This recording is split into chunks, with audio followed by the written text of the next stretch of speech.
kita lagi bersama kakak. Halo, aku Ara. Oke, di sini aku adalah salah satu mahasiswa di Bandung dan kebetulan selain menjadi mahasiswa, aku pun sempat ikut ada organisasi juga gitu, aktif organisasi. Dan kebetulan ada sampingan juga, kadang aku jualan juga. Oh, keren banget. Asik banget ya. Kalau boleh tahu nih, kakak dagang apa? Kalau aku selama ini pernah jualan makanan, pernah buka just tip juga pernah, terus jual barang juga pernah. Oh, keren banget. Kira-kira apa sih motivasi kakak? Kenapa kakak pengen berjualan? Tentunya untuk mendapatkan cuan ya, betul. Untuk mendapatkan pertama uang. ya. Betul. Selain itu untuk mengisi kegabutan sebenarnya ya. Dan ada cuan ya. Betul. Dan kebetulan emang aku dari kecil juga suka jualan. Jadi aku dari SD jualan. Keren sih, keren. Selama jualan biasanya gimana cara Kara ngobrol atau melayani pelanggan? Kalau itu karena aku pernah jualan offline dan juga online. Kalau online itu biasanya via chat. Kayak biasa kalau misalnya orang nanya, ya aku menjelaskan. Misalnya nanya spesifikasi, misalnya kalau aku lagi jualan makanan, terus memang makanannya itu kurang familiar gitu. Itu tuh khas dari daerahku. Maksudnya kayak cimol tapi bumbu seblak itu biasa sebutannya krecek gitu, tapi kadang di beberapa daerah krecek tuh bukan kayak gitu bentukannya, jadi beda-beda kayak gitu. Nah kalau misalnya mereka nanya, aku sebutin itu ya cimol kuah seblak gitu, kayak gitu.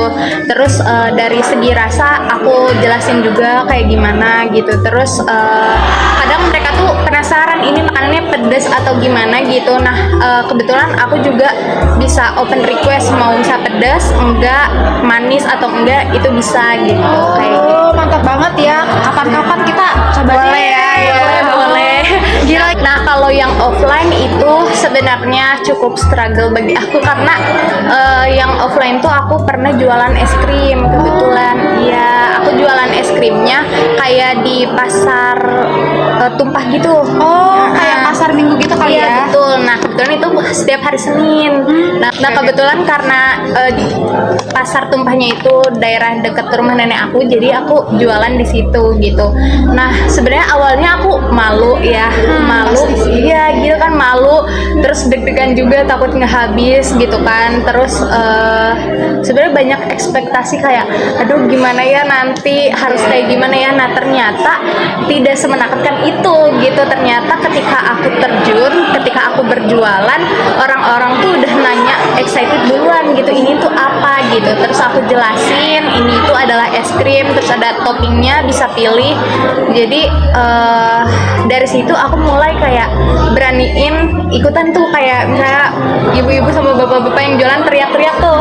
Nah aku juga jadi ikutin buat ayo ibu-ibu, adek-adek gitu, kita di sini ada es krim kayak gitu. Terus kayak gitu sih paling. Keren sih. Selama pengalaman tuh kira-kira ada gak sih yang emang pelanggan yang kakak inget gitu? Coba ceritain dong. Kalau inget sih paling ini ya, momen dimana ketika jualan makanan dan itu di order gitu sama anak organisasi kebetulan, ya kayak gitu. Mungkin karena biasanya aku cuma bikin setiap PO gitu kan, jadi sesuai by data gitu kan, sesuai yang pesan gitu. Nah kebetulan ini tiba-tiba ada yang pesan langsung banyak gitu, kayak wah keren gitu. Maksudnya udah ada di titik dimana makananku dibeli sama anak mahasiswa juga gitu, anak organisasi. Wow. Kayak gitu sih. Oh iya, kalau misalnya selama kakak jualan itu ada nggak sih kayak pelanggan-pelanggan rese gitu yang komplain gimana gitu? Kalau sejauh ini nggak ada ya, alhamdulillah. Kalau komplain tuh nggak ada, cuma paling kalau dari makanan tuh biasanya dari segi rasa tuh, misalnya ini kurang air, misalnya pengen lebih berkuah gitu. Terus apa sih, kurang asin, kurang manis, kurang pedas. Paling kalau ada yang kayak gitu sih kayak ya udah diterima dan dijadikan evaluasi, dan ya aku mengubah itu. Improve gitu. Ya, bagus keren banget ya kayak gini, karena semua penjual atau pembisnis tuh pasti masih improve ya, nggak ada yang sakit hati gitu ya. Mungkin selain daripada tantangan yang kakak terima tuh, selain daripada takut gak ada pembeli, apa sih yang paling apa menurut kakak itu tuh sebuah tantangan banget gitu saat berjualan? Melawan rasa malu. Jujur. Betul. Ya, karena kadang awalnya tuh kayak kadang insecure gitu ngelihat teman-teman tinggal main gitu kan. Sedangkan aku kayak jualan, aduh gimana kita takut ketemu teman gitu ya, takut ketemu teman ketika aku lagi jualan gitu kan.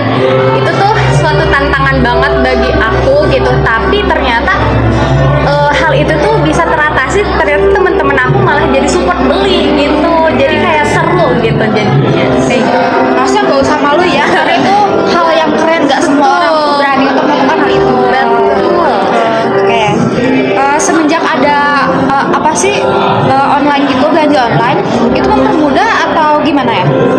Kalau bagi aku nggak terlalu ya, karena aku jualan online pun ada, tapi secara PO ya, pre-order gitu. Jadi enggak yang challenging banget gitu buat aku, karena aku pun jualan enggak yang setiap hari. Aku juga jualan kadang sesuai mood ya. Sesuai mood. Jadi kayak menurut aku nggak terlalu berpengaruh bagi aku ya. Keren banget ya. Ini selama kakak berjualan, apa sih harapan terbesar kakak buat usaha dan kehidupan kakak ke depannya? Kalau untuk aku harapannya sebenarnya aku ada suatu keinginan ya, suatu keinginan dimana aku pengen buka bisnis yang lebih besar. Amin. Ya, amin ya Allah, doain ya, semoga. Tapi aku masih belum nemu titik keyakinan gitu ya, masih mengumpulkan niat dan keberanian untuk ambil resiko juga ya gitu. Apalagi entah itu dari segi fashion atau makanan pun pasti ada ya pertimbangannya lah ya gitu. Jadi pengennya sih aku buka usaha buat kedepannya gitu. Keren banget. Ini keren banget sih menurut aku. Menurut kita ya, keren banget karena nggak semua orang tuh berani, dan kuncinya tuh kita harus jangan malu. Harus apa sih, berani mencoba. Keren banget sih ya, kehidupan kakak ini sangat amat menakjubkan. Inspiratif banget guys. Wah, akhirnya kita sudah beres berbincang mungkin dengan Kak Ara. Terima kasih ya Kak Ara, semua obrolannya sangat-sangat motivasi untuk kita dan teman-teman di sana. Amin. Terima kasih ya, mohon maaf sudah mengganggu waktunya. nggak Semoga apa-apa. usaha kedepannya makin lancar, makin besar. Amin.